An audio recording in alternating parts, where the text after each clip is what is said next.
Hello, my name is Karen Lancourt. I am the Science Olympiad National Rules Committee Chair for Biology and Life Science and a 37-year veteran of Science Olympiad. I am here to welcome you to My SO. It is September and is officially My SO Epidemiology Month. I would like to introduce to you two very special guests who will share with you their personal and professional experiences in this marvelous world of epidemiology. First of all is Dr. Ralph Cordell, the National Event Supervisor for Disease Detectives.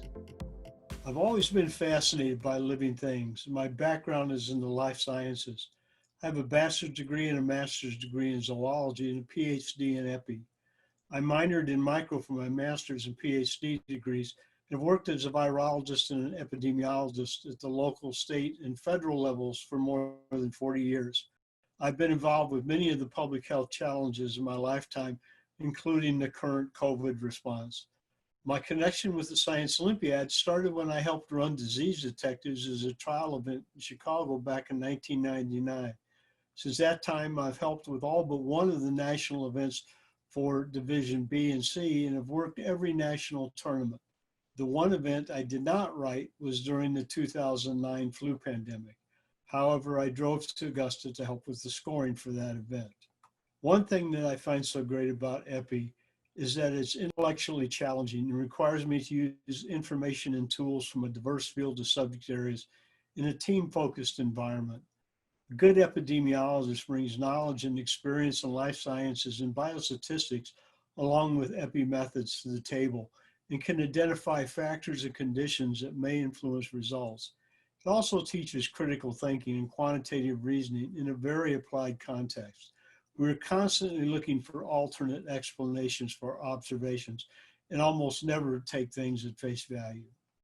Epidemiology identifies causes or risk factors for various health conditions and tries to eliminate them or reduce their impact.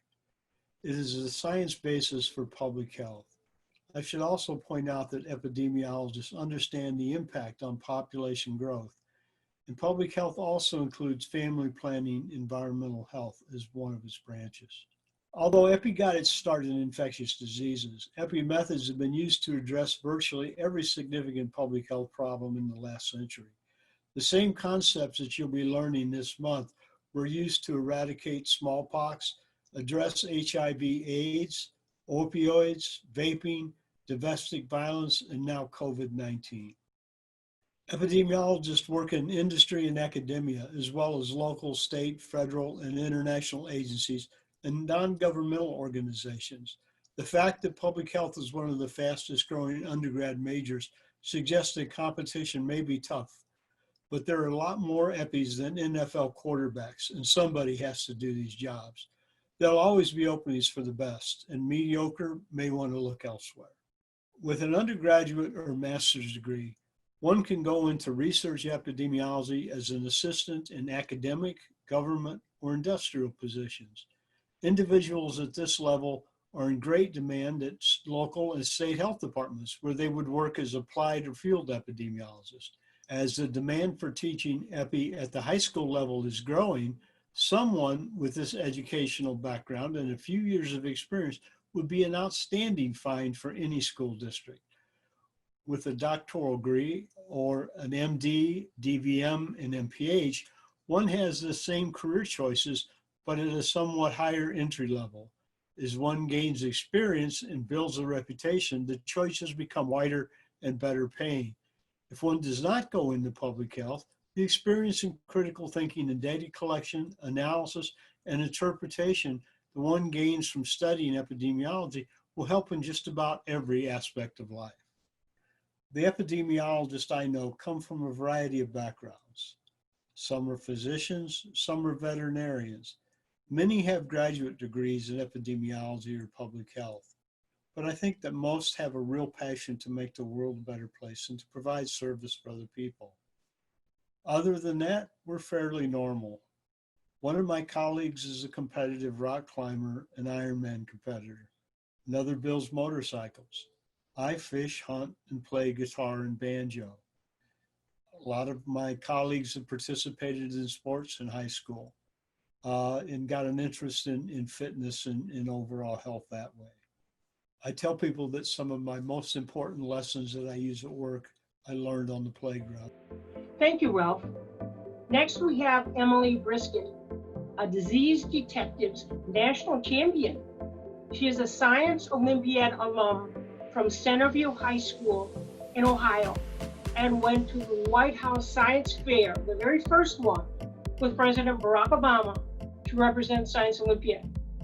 She is a Yale graduate and has worked in Nigeria with the Doctors Without Borders. Thank you so much, Karen.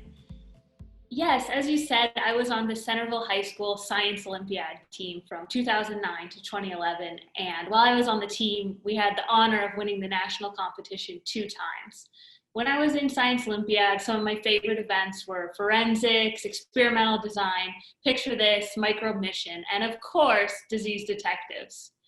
And something that I loved about Science Olympiad was that it gave me a chance to learn about and explore all different types of science and try out different events, even, in a pretty low stakes way. If there was something that I tried out and I figured it wasn't for me, I could move on to the next thing, which I loved.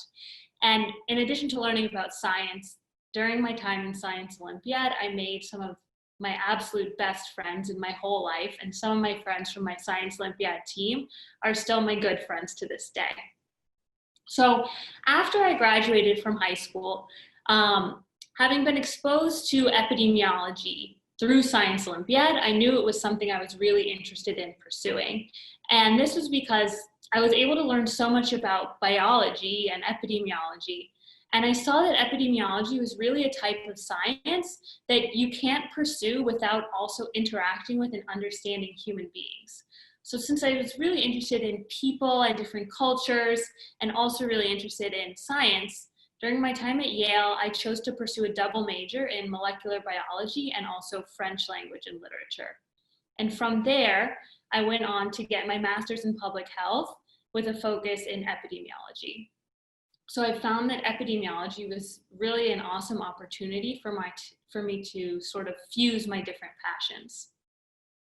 And throughout all of my time in school at Yale, Science Olympiad was actually a huge help to me. It made a lot of my classes in college easier for me. And because I'd been in Science Olympiad, I was able to sort of skip through some of the more intro level classes and take more advanced classes, which was a great benefit for me. So after graduating, I worked for a little while with the US government as an epidemiologist. I spent a year then after that working in Uganda in East Africa on malaria control. And now I work as an epidemiologist for Doctors Without Borders here in Nigeria. And if you're not familiar with Doctors Without Borders, it's a humanitarian medical organization. So that pretty much means that we provide care to people in need, regardless of their background, regardless of their religion, their political affiliation, or whatever it may be. Whoever's in the most need, we try to provide care to them. So here in Nigeria, working with Doctors Without Borders as an epidemiologist, I've had the opportunity to help with the response to 2 different outbreaks of measles.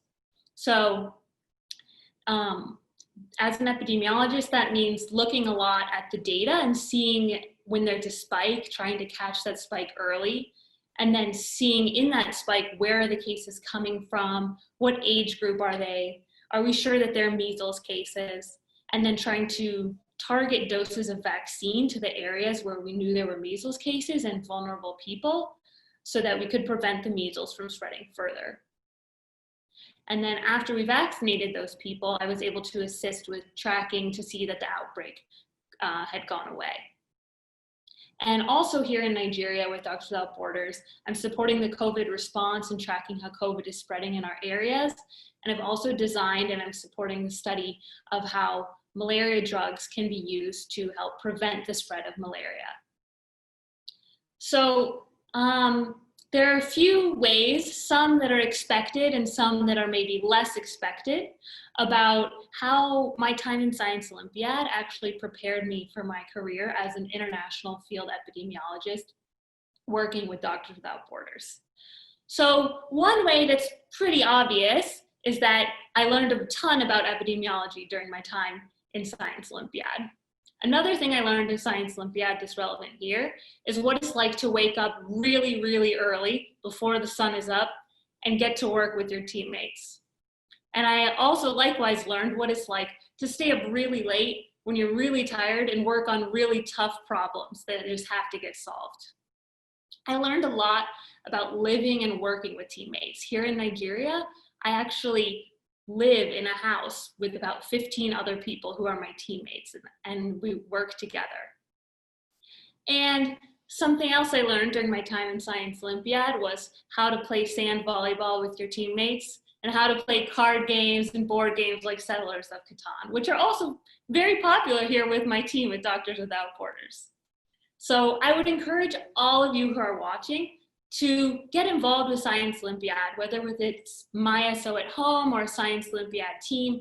Learn about science, try out epidemiology, and the skills you learn in Science Olympiad will be much more than science. They'll be life skills and teamwork skills that you'll use for the whole rest of your life. Thank you, Emily. I appreciate you taking the time to talk about your study of epidemiology and how it has led you to such an interesting life. Now I invite each of you to use the activities available to you from the national website to explore epidemiology and use the activities to become a disease detective. And at the end, do the session that allows you to evaluate how much you have learned.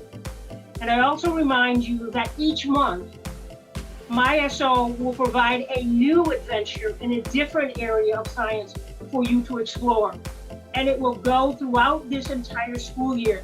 So I hope that you will take advantage of each month's activities and learn all of the different areas of science and become as excited about one of these areas as Emily has, and maybe even find an adventure that you can make a lifetime career of.